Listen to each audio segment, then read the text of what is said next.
कहते हैं कि इस दुनिया में मन सबसे ताकतवर चीज है। अगर किसी चीज को दिल से पूरे मन से चाह लिया जाए तो उसे पा सकते हैं। ये मैं नहीं कह रहा, ये तो हर महापुरुष ने कहा है। पर अगर ये बात सच है तो फिर ऐसा क्यों होता है कि जो हम दिल से चाहते हैं वो हमें मिलता क्यों नहीं? सोचो जरा, कोई भी इंसान अपने मन से तो कभी दुख नहीं चाहता, फिर भी वो दुखी रहता है। हर इंसान चाहता है कि वो कामयाब हो, पैसा कमाए, नाम कमाए।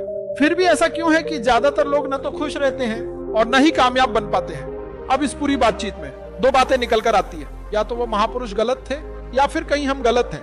आज जो कहानी मैं आपको सुनाने जा रहा हूँ वो एक ऐसे मंत्र को सिखाया जाता है, और लॉ ऑफ अट्रैक्शन यानी आकर्षण का नियम असल में कैसे काम करता है। इससे पहले कि आप इस कहानी में खो जाएं, चैनल को सब्सक्राइब जरूर कर लें।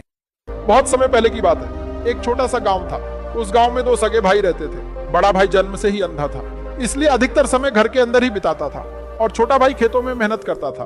मगर उन दोनों की एक बड़ी परेशानी थी, उनके खेतों में अक्सर जानवर घुस आते थे और पूरी की पूरी फसल बर्बाद कर जाते थे, जिसके कारण छोटा भाई बेहद दुखी और थका हुआ रहता था। फिर एक दिन उसके दिमाग में एक उपाय आया।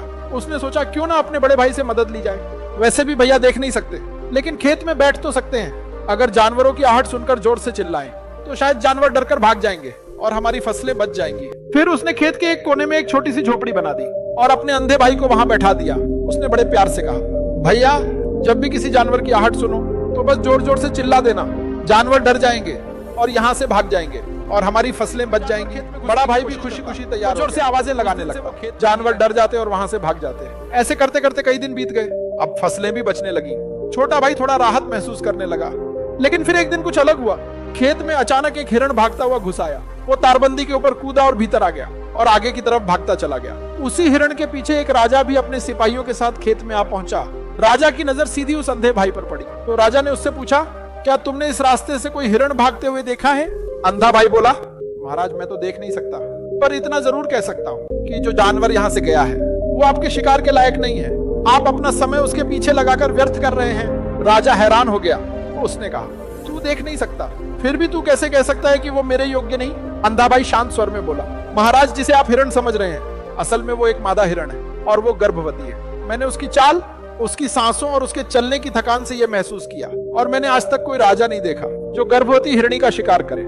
इसलिए कह रहा हूँ वो आपके लिए नहीं है। राजा इस बात को सुनकर चौंक गया। उसे यकीन ही नहीं हुआ कि कोई व्यक्ति सच में अंधा है या मुझे मूर्ख बना रहा है। तुझे कैसे पता चला कि वो मादा है और वो गर्भवती भी है?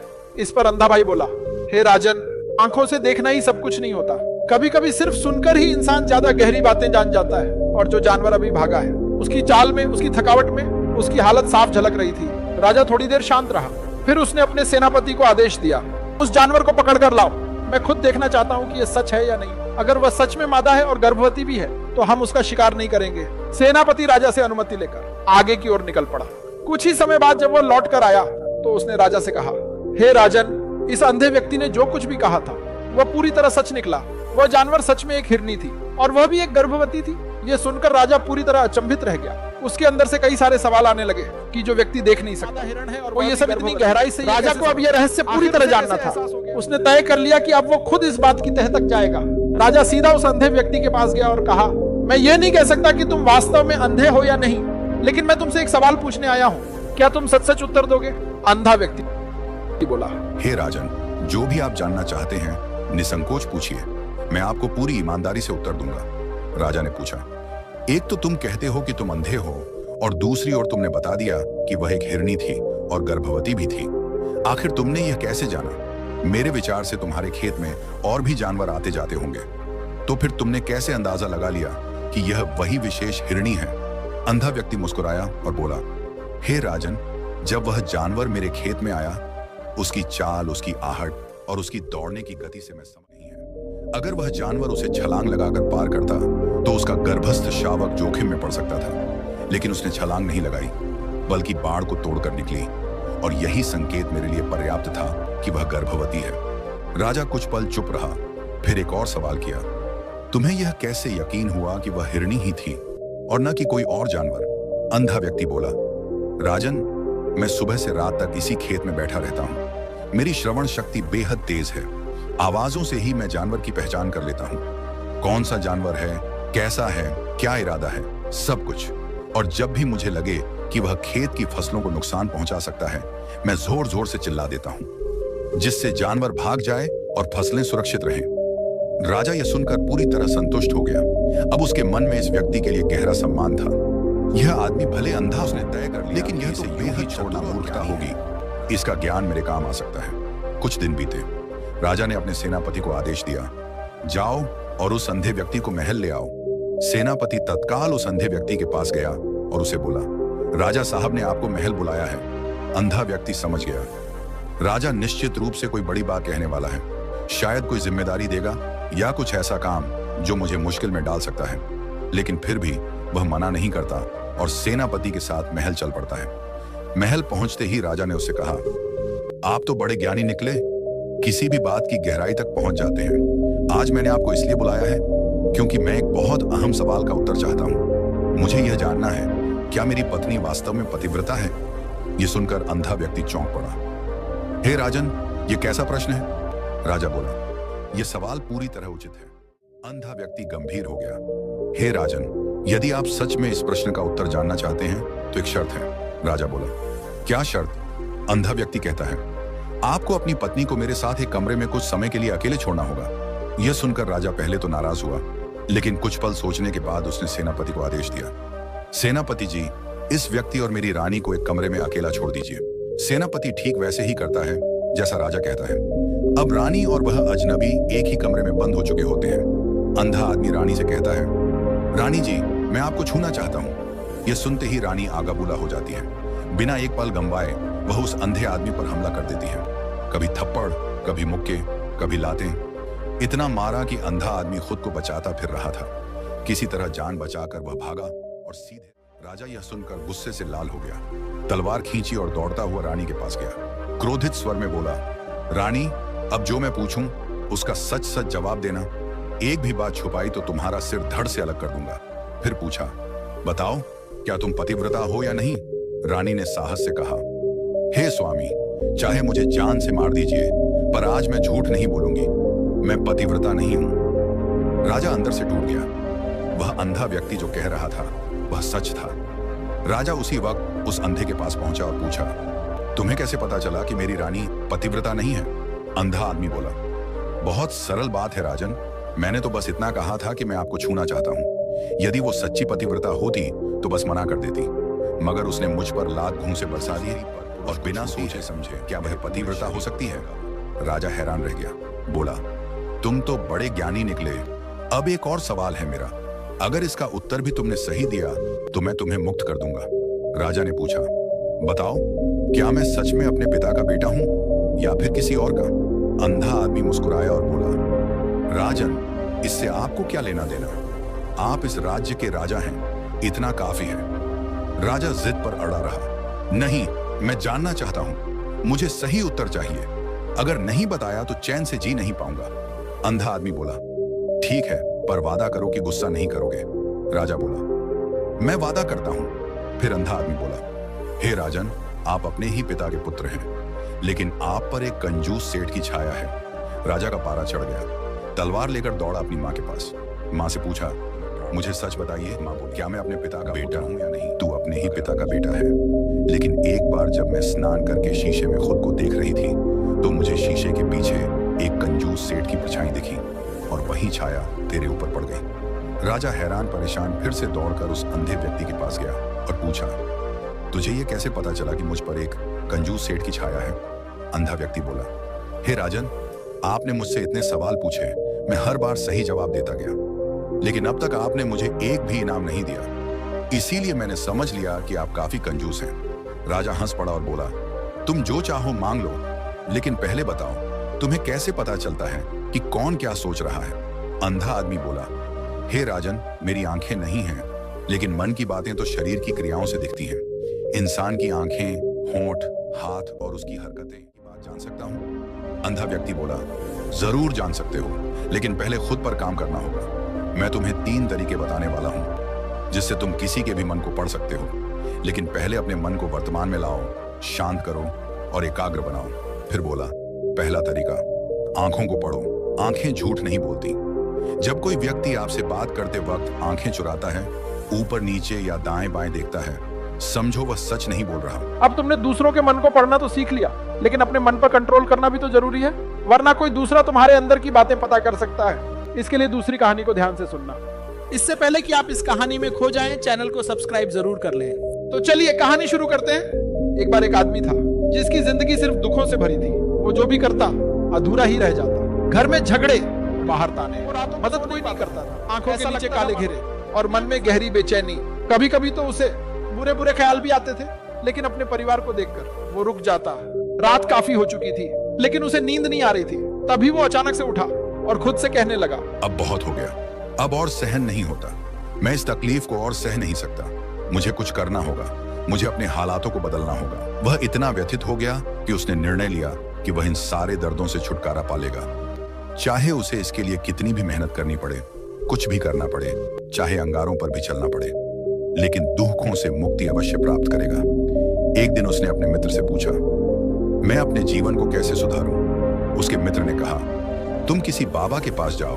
बाबा के पास एक ऐसा मंत्र है जिससे सारे दर्द मिट जाते हैं, जीवन खुशियों से भर जाता है और धन संपत्ति भी मिल जाती है। बस जिस बाबा के पास वह मंत्र हो उसे ढूंढ लो, तुम बहुधा सफल हो जाओगे। उस आदमी के मन में यह बात पूरी तरह बैठ गई कि कोई ही हवा उसका दुख दूर कर सकता है।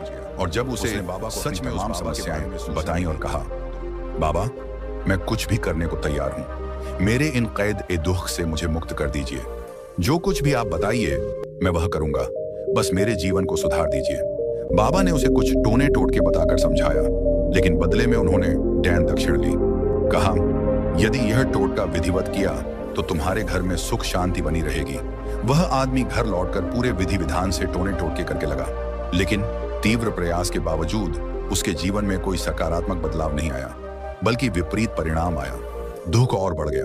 हर बाबा की सलाह ने उसे डैन दक्षिण ही लिया था और धन धीरे धीरे गायब हो रहा था, जिससे उसकी व्यथा, मेरे दुख कम होने की बजाय और बिगड़ते जा रहे हैं। क्या करूं, बाबा के पास जाऊं या नहीं? फिर एक दिन एक आदमी ने उससे कहा, तुम अपने घर में एक पंडित बुलाकर हवन करवा लो, घर शुद्ध होगा, बुरी ऊर्जा बाहर चली जाएगी। जाओ, वचन विधान से मंत्र उच्चारण और हवन कराओ, फिर देखो घर में सुख शांति लौटेगी। उस बात ने आदमी के मन में घर कर ली। उसने तुरंत एक पंडित को बुलाकर सभी विधि विधान के साथ पूजन हवन करवा दिया। हवन सुंदर तरीके से संपन्न हुआ। पंडित ने डैन दक्षिण ली और विदा हो गया। लेकिन गजब की बात, कुछ दिनों बाद उस व्यक्ति को लगा कि उसके जीवन में कोई खास बदलाव नहीं आया। दुख पहले से और गहरा हो गया। अब तो वह बिल्कुल टूट चुका था और सोचने लगा, मेरे जीवन के दुख तो कभी खत्म ही नहीं होंगे।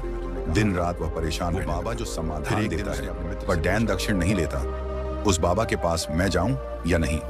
इस बार उसे लगा कि वह बाबा बाकी बाबाओं जैसा नहीं होगा, क्योंकि वह डैन दक्षिण तक नहीं लेता तो जरूर सिद्ध बाबा होगा। इसी सोच के साथ वह बाबा के पास पहुंचा। उसने देखा बाबा ध्यान की मुद्रा में बैठे थे। वह भी चुपचाप बैठ गया और इंतजार करने लगा। कुछ समय बाद बाबा ने अपनी आंखें खोली और सामने बैठे उस दुखी परेशान युवक को देखा। उनकी आंखों के नीचे की घेरों से बाबा समझ गए कि यह मनुष्य कितनी विपत्ति से गुजर रहा है। बाबा ने पूछा, बेटा तुम क्या चाहते हो? बाबा के पास तुम क्या लेने आए हो? आदमी ने कहा, बाबा मैं अपने जीवन से बहुत परेशान हूँ। इन दर्दों को दूर करने के लिए मैंने हर रास्ता परखा, हर सुझाव, हर तरकीब, हर कदम उठाया, लेकिन मेरे दुख कम नहीं हुए बल्कि बढ़ते ही। लेकिन परिवार के चलते मैं समझ नहीं पीछे हट क्या करूं। मैंने आपके बारे में बहुत सुना और बड़ी उम्मीद लेकर आपके पास आया हूँ। कृपया मुझे ऐसा मार्ग बताइए जिससे मेरे दुखों से छुटकारा मिले। मैं इसके लिए कुछ भी करने को तैयार हूं, चाहे कितना भी कठिन क्यों ना हो। बाबा ने महसूस किया कि यह मनुष्य सच में अंदर से टूट चुका है। उन्होंने कहा, बेटा दुखों को दूर करने के लिए मंत्र सीधे हाथ में नहीं मिलते, उन्हें पाने के लिए कठोर अभ्यास चाहिए। तुम कुछ कर सकते हो। पहले उसे लगा कि यह बाबा भी डैन दक्षिण लेंगे, लेकिन और कोई उपाय न पाकर उसने कहा, बाबा जो भी डैन दक्षिण चाहिए मैं देने को तैयार हूं, पर आपका मंत्र सच्चा होना चाहिए, फलदायी होना चाहिए।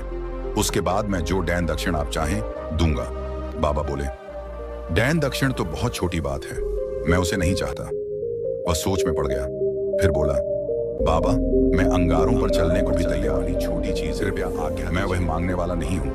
मैं तुमसे एक बहुत कठिन मंत्र करवाने जा रहा हूँ जिसे पूरा कर सकोगे। वह आदमी उत्साहित हो उठा। बाबा कृपया बताइए मुझे क्या करना होगा? कुछ भी करूंगा। बाबा बोले, जब तुम यहां से घर जाओ तो रास्ते में अपने मन में बार बार दोहराते रहो, मैं सुखी हूं, मैं सुखी हूं, मैं सुखी हूं। यह तुम्हारे होठों से नहीं केवल मन से दोहराना है। उस आदमी ने कहा, मैं कर लूंगा, लेकिन इससे क्या होगा? बाबा बोले, तुमने इतने बाबाओं के मंत्र आजमाए हैं, तो इस मंत्र को भी आजमाओ।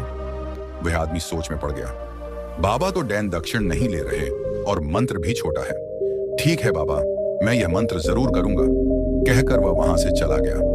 चलते चलते बाबा ने पीछे से कहा, बेटा एक बात याद रखना, जब तुम यह मंत्र मन में दोहराओ तो मन मुझे बंदर का विचार तो आज तक मैं बस ये चाहता हूं कि तुम ठीक से दोहराओ, मैं सुखी हूं और बंदर का विचार मन में ना लाओ। फिर वह आदमी निकल पड़ा।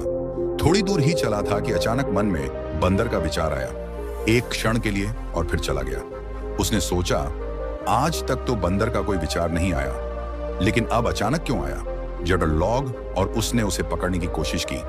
भूल गया मंत्र को, मैं सुखी हूं, दोहराने वाले दिल में। बंदर के बारे में सोचते सोचते वह फिर से मैं सुखी हूं दोहराने लगा। तब अचानक सामने एक बंदर दिख गया और उसके मन में फिर उसी विचार की लहर उठी।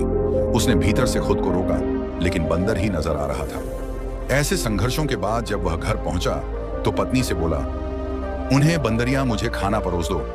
और जैसे ही उसे एहसास हुआ कि शब्दों ने क्या बोला दिया, वह अपने बाल नोचने लगा, दीवारों से अपना सिर मारने लगा। आज तक मुझे बंदर का विचार क्यों आया? यह क्या माया है? और रात भर सो ही नहीं पाया। सुबह होते ही वह सीधे उसी बाबा के पास आया, चरणों में गिरकर बोला, बाबा अब समझ नहीं आ रहा कि क्या चमत्कार हो रहा है।